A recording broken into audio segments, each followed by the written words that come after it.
-1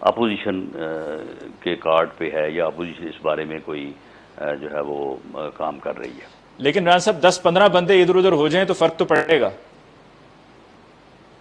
نہیں، فرق تو بالکل پڑ جائے گا. فرق تو یہ ہے کہ اس دفعہ ان کے بندے نہیں پورے ہو رہے تھے. یعنی اس دفعہ ان کے جو بندے ہیں اپنا بجٹ سیشن کے لیے، یہ جس طرح سے انہوں نے کھانے پہ بندے پورے کیے ہیں، جس طرح سے انہوں نے ہاؤس میں بندے پورے کیے ہیں، اور جو حربے استعمال کیے ہیں وہ لوگ ان کے وہاں پہ بتاتے رہے ہیں. جو پارلیمنٹ کے کوریڈورز ہیں ان کو وہ بتاتے رہے ہیں کہ جی ہمیں کیسے مجبور کیا گیا ہے اور ہم کس طرح سے جو ہے وہ مجبور ہو کے یہاں پہ پہنچے ہیں. تو یہ ساری چیزیں جو ہیں، ورنہ ان کے انفارمیشن بھی ہے حکومت جو ہے نا یہ 60 بندے نہیں اکٹھے کر سکتی تھی. جی، آپ کے پاس کوئی انسائیڈ انفارمیشن بھی ہے کہ حکومت کا جانا ٹھہر گیا اور اسی سال میں کچھ نہ کچھ ہونے والا ہے؟ دیکھیں جی، ایک سیاسی کارکن کے طور پہ یا ایک تجزیہ نگار کے طور پہ آپ بھی جو ہے یہ چیزیں جو ہے وہ دیکھی جا سکتی ہیں کہ اگر یہی صورتحال رہی کہ ہر معاملے میں جو ہے بحران، ہر معاملے میں مافیا، اس مافیا کے آگے پھر بعد میں گھٹنے ٹیکنا اور ایسی گفتگو کرنا، ایسی خبریں کرنا کہ اداروں کا بیڑا غرق کرنا، اداروں کو ڈبو دینا، جس طرح سے پی اے اے اور سول ایویشن کے ساتھ ہوا ہے، اور ڈلیوری جو ہے وہ نل ہے، کوئی پرفارمنس نہیں ہے، کوئی ڈیولپمنٹ نہیں ہے، تو پھر اس طرح سے تو گزارا نہیں ہو سکتا. ملک اس طرح سے نہیں چل سکتے. یہ بالکل. اور رانا صاحب یہ جو 1.5 الزام سال انہوں نے تراشیاں، چلا لیا، 6 ماہ کورونا نے چلا دیا، اب اس سے زیادہ نہیں یہ چل سکتا. اچھا رانا صاحب یہ جو الزامات لگائے جاتے ہیں آپ کی پارٹی پہ، آپ کی پارٹی کی لیڈرشپ پہ، ابھی آپ نے پی آئی اے کا ذکر کیا تو مشاہد اللہ خان صاحب پر آج کل جو ہے وہ توپوں کا رخ ان کی طرف ہے، خاص طور پہ سوشل میڈیا پہ، اور یہ کہا جاتا ہے کہ جی وہ پی آئی اے کے خرچے پہ برطانیہ گئے، وہاں علاج کروایا، 3 دن رہے، جبکہ مشاہد اللہ خان صاحب کا خود کا کہنا ہے کہ میں 3 دن نہیں، میں 30 دن رہا تھا، اور میں بطور سینیٹر گیا تھا. پی آئی اے سے کوئی میں نے اس پہ ایکسپینس نہیں کیا تھا، بلکہ پی آئی اے کو کبھی انہوں نے کہہ کر کسی کو بھرتی بھی نہیں کروایا تھا. یہ بھی انہوں نے خط لکھا تو ان کے پاس خط کا جواب بھی موجود ہے. اور پھر وہ یہ کہتے ہیں کہ جی میرے جس طرح مجھ پہ کہا گیا میں نے اپنے سالے کو رکھوایا، میرا سالہ 1981 میں بنا، وہ 1975 سے پی آئی اے میں تھا. تو الزامات ہی الزامات لگائے جا رہے ہیں. اور پھر یہ کہ جی سینٹ کی فلاں قائمہ کمیٹی میں یہ طے ہوا، تو 2 ماہ سے تو کسی قائمہ کمیٹی کا کوئی میٹنگ ہوئی نہیں رہی تھی، پابندیاں لگی ہوئی تھیں. تو یہ الزامات اور یہ من گھڑت چیزیں جو سامنے لائی جاتی ہیں، ان کا مقابلہ کیسے کریں گے، کب کریں گے؟ نہیں، یعنی یہ بتائیں کہ اگر یہ باتیں درست بھی ہوں، اگر مشاہد اللہ خان نے علاج کروا بھی لیا ہو، یا چلو انہوں نے اپنے سالے کو جو ہے وہ بھرتی کروا بھی لیا ہو، تو کیا مشاہد اللہ کو سزا دینا اتنا اہم ہے کہ آپ پی ائی اے کو ڈبو دیں، اس کو بالکل بھی ہی نہیں. دفن کر دیں؟ آپ سول ایویشن کا بیڑا غرق کر دیں. اگر آپ نے مشاہد اللہ خان کو کسی نہ کسی معاملے میں پکڑنا ہے تو آپ نیب سے کہیں کہ وہ ایسڈ بیونڈ مین کا کیس اس کے اوپر بنا دے، اسے کہے کہ پچھلے 20 سال کے بجلی اور گیس کے بل دو، اور اس کے بعد وہ لکھے نیچے کہ جناب یہ بل جو ہے یہ زیادہ ہے، اس کی انکم کم تھی تو لہٰذا ہی واز لیونگ بیونڈ مینس، تو اس کو پکڑ کے اندر دے دے. بعد میں ٹھیک ہے اس کی ضمانت ہو جائے وہ گی تو یا ابھی بھی شاید کرائے کے مکان میں وہ رہتے جیل ہیں. میں رہے گا. ہاں، تو بات وہ بجلی کے بل پوچھ لینا. اگر کرائے کے مکان میں بھی آدمی نے بجلی کا بل تو دینا ہوتا ہے، تو لیونگ بیونڈ مین اور ایسڈ بیونڈ مین کے لیے تو کوئی اتنا بڑا کام نہیں کرنا پڑتا، تو آپ اس کو پکڑ لیں اس میں. یعنی اس آدمی کے خلاف صرف بات کرنے کے لیے، پوائنٹ سکور کرنے کے لیے آپ نے پی ائی اے کو ڈبو دیا، پی ائی اے کا بٹھا بٹھا دیا، اسے اب کوڑیوں کے مول کوئی نہیں لے گا، دفن کر دیا آپ نے اس کو. سول ایویشن کا آپ نے بیڑا غرق کر پوری دنیا میں آپ نے کس قدر جو ہے وہ بدنامی کروائی ہے ملک کی، کہ اس ملک کا یہ حال ہے کہ وہاں پہ پائلٹ جو ہے وہ جعلی لائسنس والے جو ہے وہ جہاز اڑاتے پھر رہے ہیں. سر وہ یہاں پر میں یہ بھی کوئی عرض عقل، کر دوں کوئی کہ فہم. ایک طرف تو اب پائلٹس کو فارغ کرنے کی تیاریاں ہیں اور کچھ کو کر بھی دیا گیا ہے، وہیں پر گزشتہ سال وقار یونس جو ہمارے کرکٹر رہے ہیں، ابھی پاکستان کرکٹ ٹیم کے ساتھ ہیں ایز اے کوچ، ان کے بھائی فیصل یونس کی سفارش وقار یونس صاحب نے کی تھی پرائم منسٹر صاحب سے، اور ان کا بھی کچھ ایسا ہی معاملہ تھا، اور وہ پھر پرائم منسٹر صاحب کے کہنے پہ ان کو ریٹین کیا گیا. تو پھر وہی ہوا نا. یعنی صرف ان کی پوائنٹ سکورنگ یہ ہے کہ اپوزیشن کو کس طرح سے وکٹیمائز کرنا ہے، اپوزیشن کے خلاف پراپیگنڈا کس طرح سے ہو سکتا ہے، اپوزیشن کو بدنام کس طرح سے کیا جا سکتا. تو پھر اس طرح تو ملک نہیں چلتے. اس طرح اگر انہوں نے ملک چلانا ہے تو پھر یقیناً پھر ہر جگہ پہ یہ سوچ پائی جائے گی کہ ان کو مائنس کیا جائے. ٹھیک.